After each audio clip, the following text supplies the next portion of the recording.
各位評判，大家好。今日我哋要同大家介紹我哋嘅作品，叫《時光電話亭》A Call to Remember。呢個作品係以安慰逝去嘅親人為目標。呢個作品融合咗人工智慧同埋情感關懷嘅創新科技，去希望能夠讓那些面對失去痛苦嘅人帶來一絲溫暖同埋慰藉。呢個程式核心功能就係非常簡單，但係充滿各種意義啦。使用者只需要將一啲親人生前嘅部分錄音輸入系統，透過 AI 技術就可以讓 AI 學習呢啲錄音裏面嘅聲線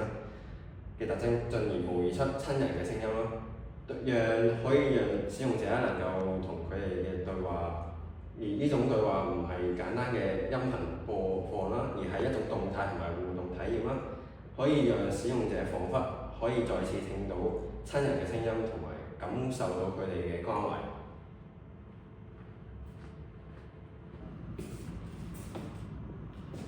咁呢一項技術嘅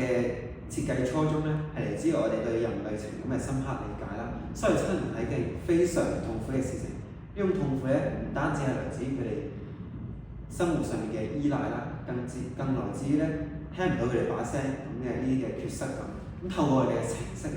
呢種嘅缺失感可以被稍微填補。當使用者與模擬嘅親人聲音對話嘅時候唔單止可以回憶起嗰啲珍貴嘅記憶，仲能夠感受到情感上嘅支持，進一步幫助佢哋走出呢個悲痛啦。咁我哋喺設計呢樣程式嘅時候都關注到兩個好重要嘅方面：隱私性同埋真實感。首先我哋確保所有輸入嘅錄音資料係受到保護嘅，只有使用者本人可以存取到相關嘅內容